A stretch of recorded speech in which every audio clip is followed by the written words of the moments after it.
Good morning, Philippines! Our today's guests are people who are popular in Twitter and the four people who are listed on Forbes magazine. They are mostly known as the philosophers of tomorrow. And these people are rightly known as the brainy ones and the millionaires. Now let us not wait for Batman to come. Let us call on our first guest, Jaime Erlano.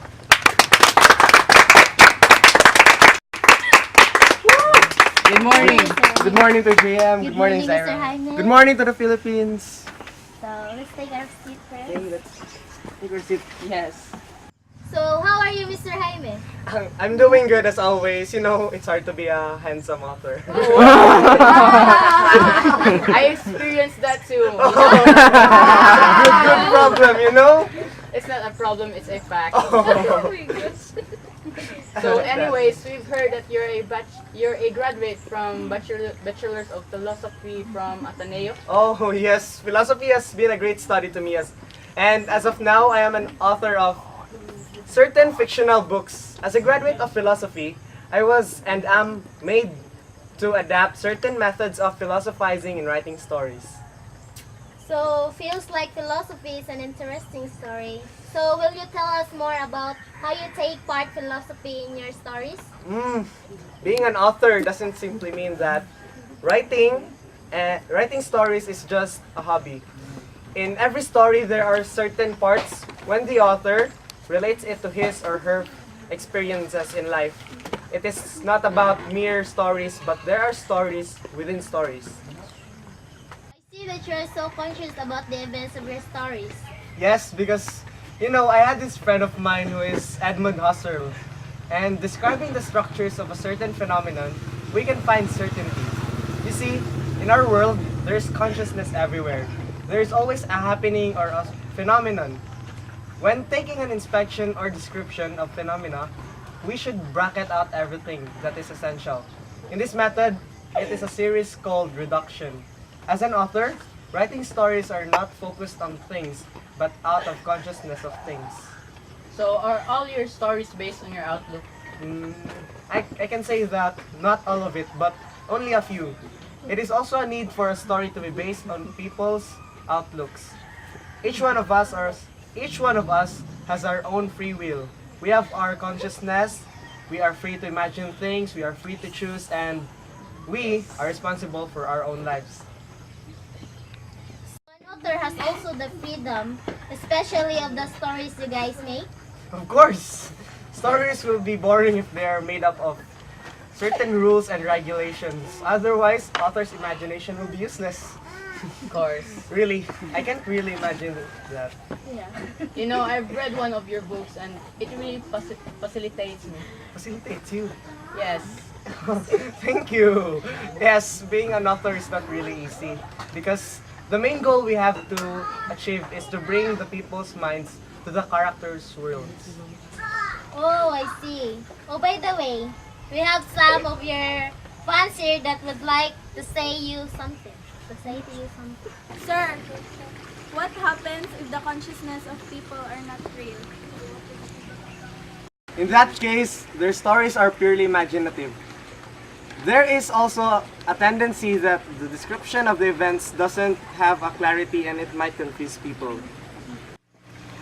Okay, thank you, Miss, for your participation. So, Mr. Jaime, would you like to give an inspiring message to your fans, readers, and the aspiring authors out there? Just to inspire them. Yes. An inspiring message. To all people who loves to write and read stories out there, do not limit yourself to things in reading and writing. To my fans and readers, thank you so much for your full support, especially to the stories I made. I am so grateful that you guys read my books.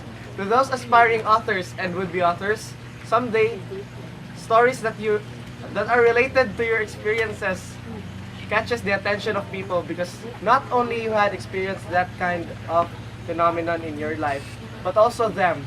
And this is the best part of the relationship between the author and the reader, catching each other's feelings. Do not be afraid of what story you make because each one of us has a freedom of our choices and the freedom to imagine. As long as we express ourselves through words, we are humans with consciousness and freedom. Wow, that is such an inspiring message, Mr. I Jaime. think so. Thank you for was- that. Thank you for that, and it is a really pleasure to have you here. No worries. In fact, I love to inspire people, and because it comforts me knowing that I inspired people, touched their hearts, and opened their minds.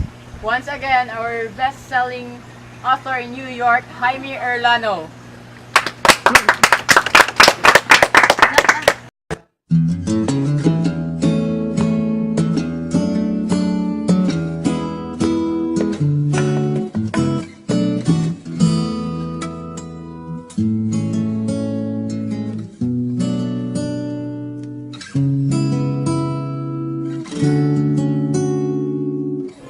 Alam mo ba, Jenny, ito kung na ito ang favorite lugar na paborito ko.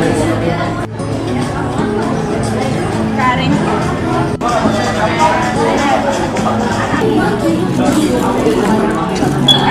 Jenny, hindi ko uubusin to. Titirahan natin ang paborito kong ako na si Karen.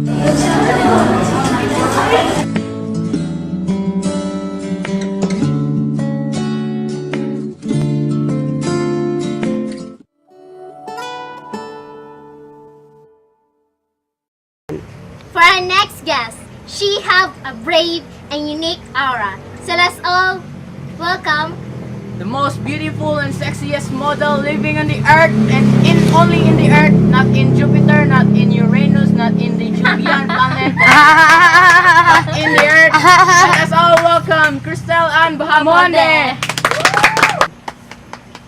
Good morning, Attorney Bahamonde. Good morning. So, Let us take a seat seat. first.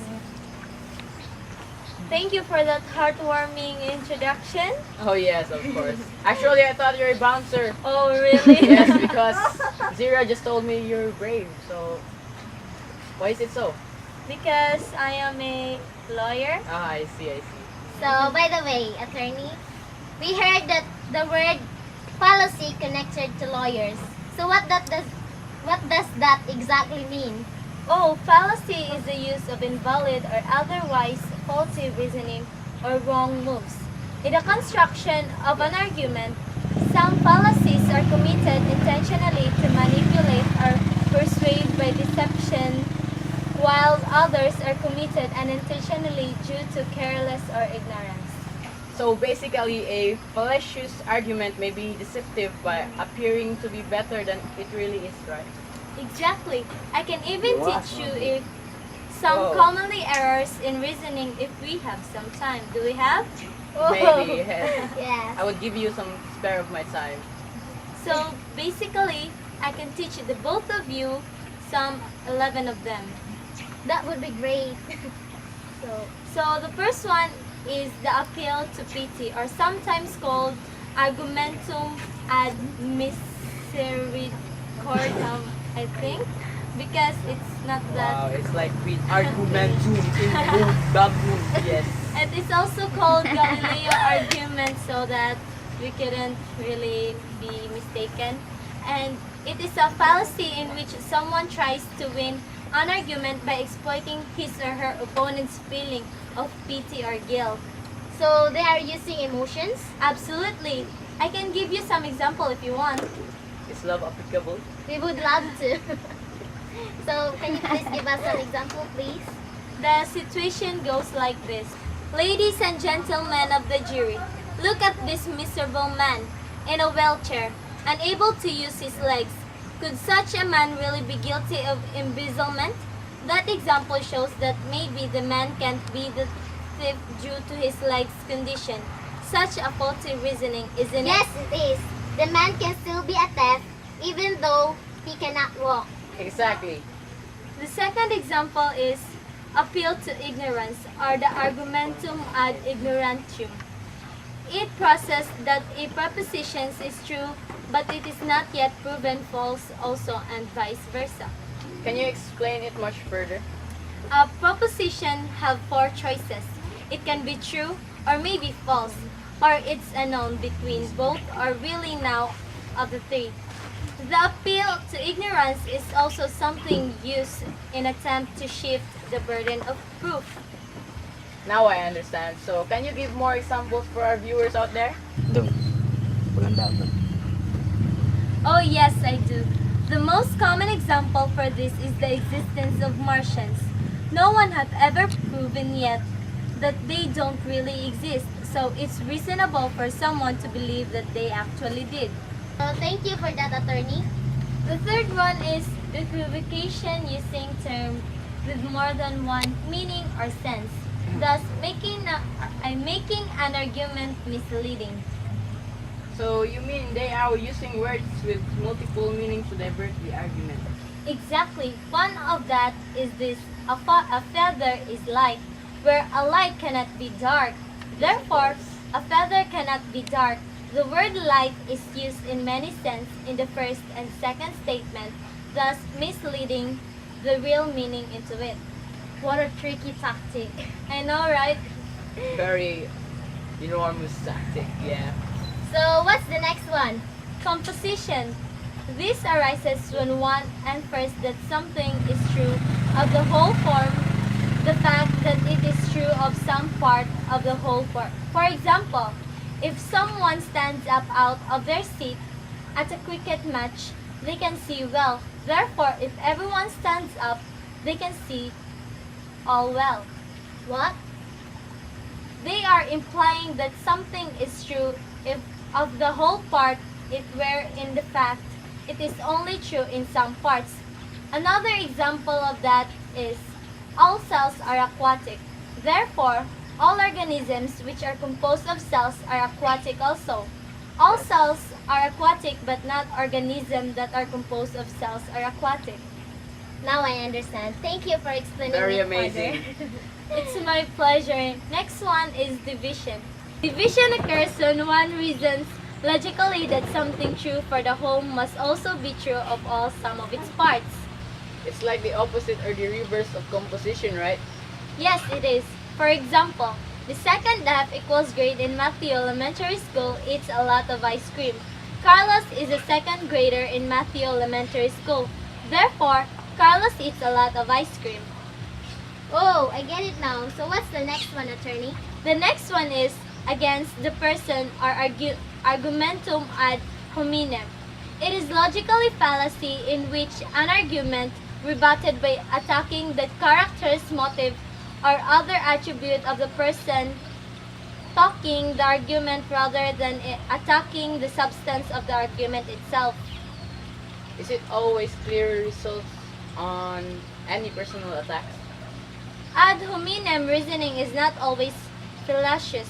For example, when it relies to the credibility of statement of fact, or when used in certain kinds of moral and practical reasoning, some questions are legitimate or acceptable if it is relevant to the issue. Okay, thank you. You're always welcome. The sixth one is appeal to force or argumentum ad baculum. An argument where force, coercion, or the threat of force is given as a justification. Does this argument have a form or something like that? Yes, it does. It goes like this. If F accepts P, then Q, X does not want and will act to prevent it. Therefore, X will reject P. Do you want a specific example? Yes, Yes, please. please. Employee. I do not think the company should invest its money in this project. Employer. Say that again and you will be fired. So it goes with some formula or some pattern, am I right? Yes, it is. Are you getting bored already with our topic? No, no, no, No, no. no. Actually, the topic is interesting. She's right. So how many formulas are still there left, attorney? Only few things are left, maybe 4. So, shall we continue? The next is appeal to people or argumentum ad populum. It is a fallacious argument that concludes that a proposition is true because many or most people believe it. If many believe, so it is so. As long as it is agreed by many. So, what's the next Maglikoy, one? di mo, di mo. So if any believe in that, then that will be it. Yes, for example, if a court of law, the jury vote by majority, therefore they will always make the correct decision. So, as long as it is believed by many. So, what's the next one? False cause. When presumed that a real or perceived relationship between things mean that one is a cause of the other. Many people confuse correlation things happen together or the sequence. For example, that one thing actually causes the other to happen. Sometimes correlation is coincidental, or it may be attributable to a common cause. Any example for that, attorney? Pointing to a fancy chart, Roger shows how temperatures have been rising over the past few centuries, while at the same time the number of pirates have been decreasing. Thus, pirates cool the world and the global warming is a hoax. Thank you for that, attorney. What's the next? The next is hasty generalization. It is an informal fallacy of faulty generalization by reaching an inductive generalization based on insufficient evidence, essentially making a hasty conclusion without considering all of the variables. Is there a pattern for that or something like the appeal to force? It does not have a pattern. It goes like this. X is true for A. X is true for B. Therefore, X is true for C, D, etc. What's some example? Yes, please. For example, if a person travels through a town for the first time and sees 10 people, all of them are children, they may erroneously conclude that there are no adult residents in the town. Lastly, the question of petition principle. The fallacy of begging the question occurs when an argument premises assume the truth of the conclusion instead of supporting it. In other words, you assume without proof you stand position or significant part of the stand. That is in question begging the question is also called arguing in a circle. Example, Erica, how do you know that the Bible is divinely inspired? Pedro, because it says right in the 3rd chapter of 2 Timothy that all scripture is given by divine inspiration of God. Oh, thank you for your efforts, attorney. Yes. Thank you. We are really pleased to have you in our show and teach us some things. Yes. I'm also glad to be here. Yeah. So once again, Attorney Attorney Crystal Ann Bahamonde. Bahamonde.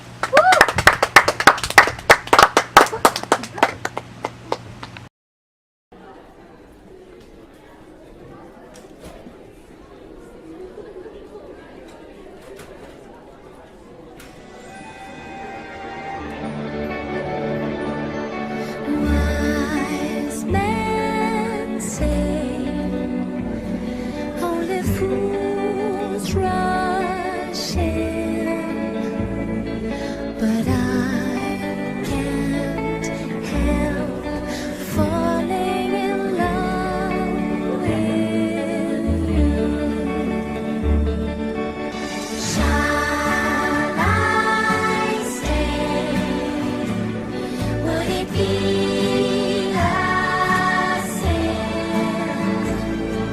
if I can't help falling in love with you? Falling in love with you. Falling in love with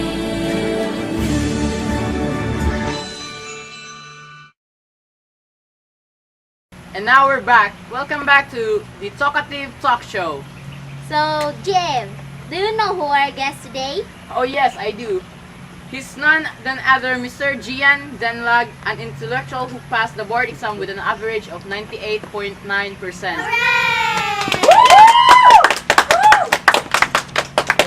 Intelligence! Good morning, Mr. Gian. Good morning. Hello, Mr. Gian. Let's take our seat first. Thanks. So let's get started. So, Mr. Danlag, do you have any idea about postmodernism on culture? I heard of it. If my memory serves right, postmodernism on culture is not a philosophy. So what does it talk about? It rightly talks about world philosophy in many cultures, but such talk is not a philosophy either. Postmodernists believe that humanity should come at truth beyond the rational to the non-rational elements of human nature, including the spiritual. So that's what it's about. So thank you for that information. So what's the next question, Zira? So the next question is, what is an analytic philosophy? Analytic philosophy is a conviction that to some significant degree, philosophical problems, puzzles, and errors are rooted in language and can be solved or avoided by a sound understanding of language and careful attention to its working. Whoa, what a detailed meaning, Mr. Danlag. And what's the use of my intellect? Alright, nice. Exactly. If you have that kind of intellect, I would also do it. The next question for Mr. Danlag, Zira. Oh yes, so about logic and critical thinking that are tools in reasoning. Logic and critical thinking serves as paths to the freedom and half-truth and deceptions. Can you have it more specifically? So, logic is centered in analysis and construction of arguments, while critical thinking is distinguished facts and opinions on personal feelings. So how about the tools in reasoning, Mr. Danlag? In general, there are two basic types of reasoning, the deductive and the inductive. What are those if we may ask? Oh, so inductive reasoning is based on observations in order to make generalizations. This reasoning is often applied in prediction, forecasting, or behavior. So how about deductive reasoning? Deductive reasoning draws conclusions from usually one broad judgment or definition and one more specific assertion, often an inference. Oh, so that's what it means. Yes, any more questions? We still have 2 more left. Will that be okay? Yes, it is. I'm actually free the whole day, so yeah. That's good to hear. For the next question, what is validity in the soundness of an argument? As what I remembered, the two premises are constructed logically, then the conclusion must follow logically. The deductive argument is valid.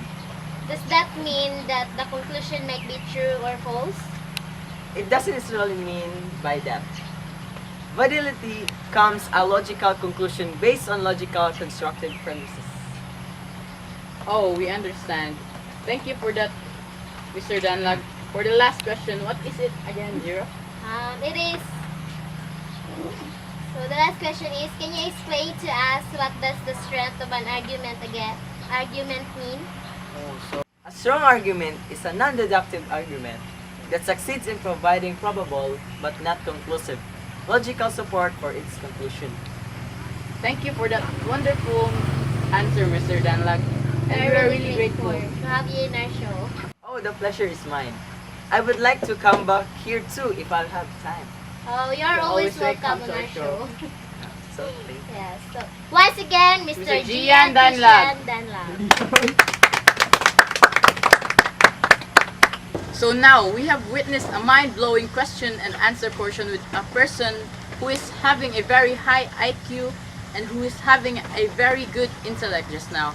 So, Stay tuned for our next guest.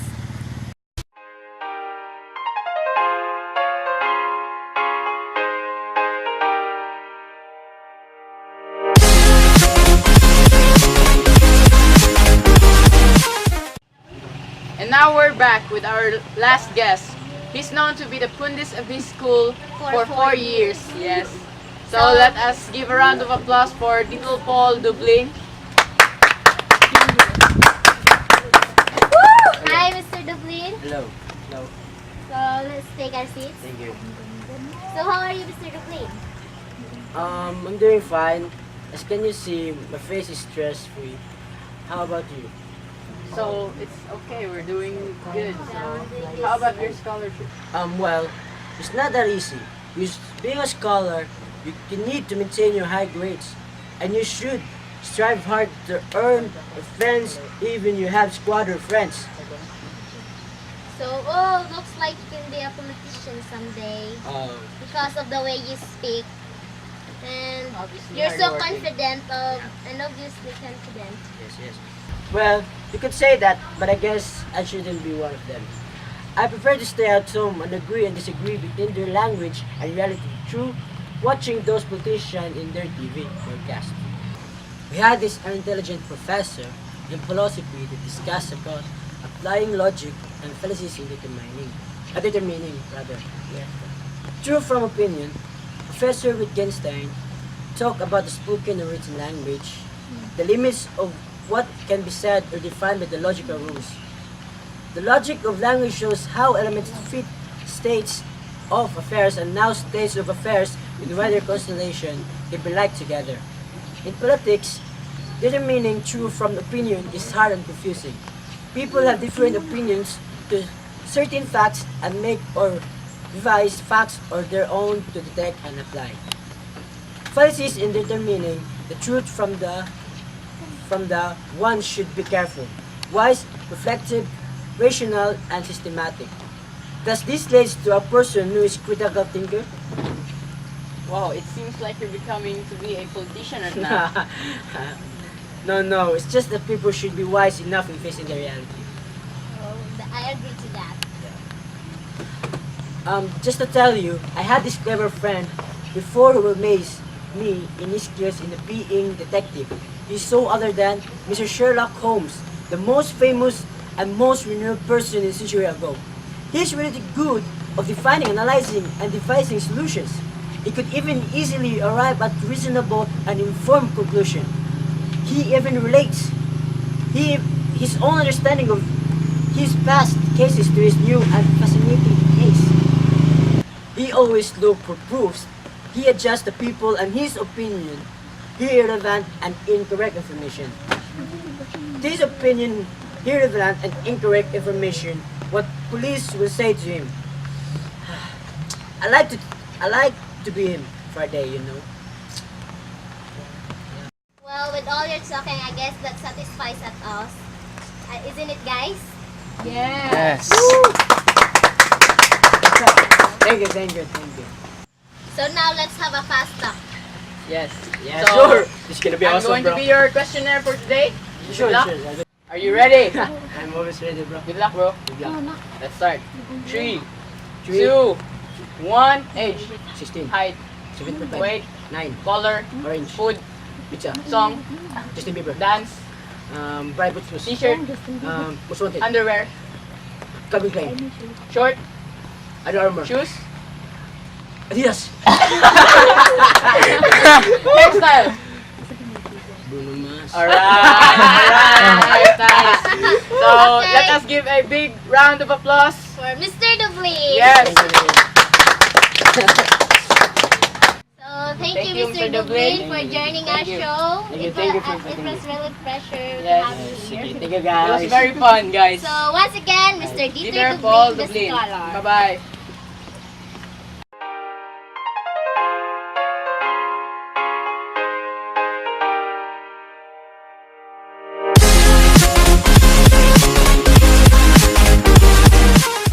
Are you ready? I'm always ready, bro. Good luck, bro. Good luck. Let's start.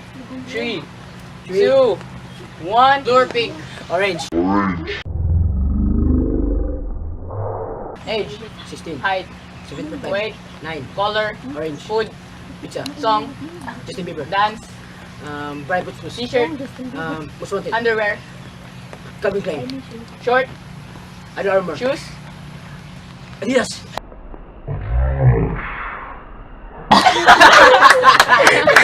hairstyle. Bruno Mars.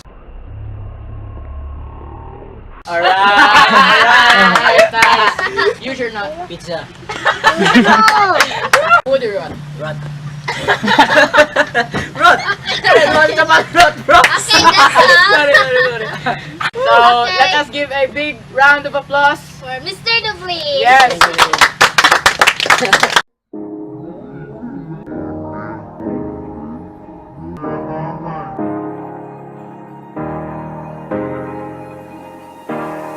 Hey, I was doing just fine before I met you. I drink too much and that's an issue, but I'm okay.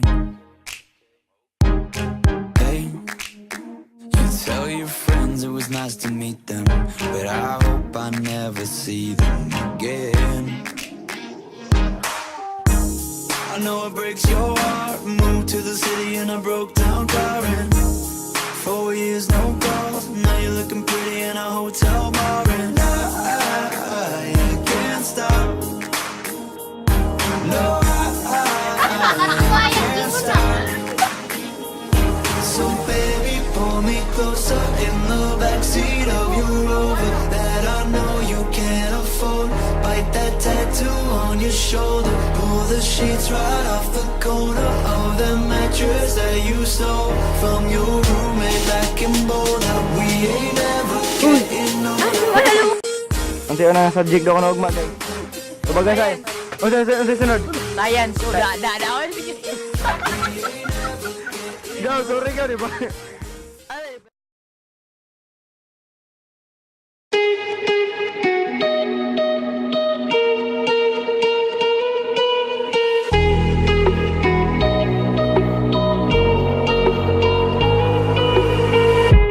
Crashing, hit a wall. Right now, I need a miracle. Hurry up now, I need a miracle. Stranded, reaching out. I call your name, but you're not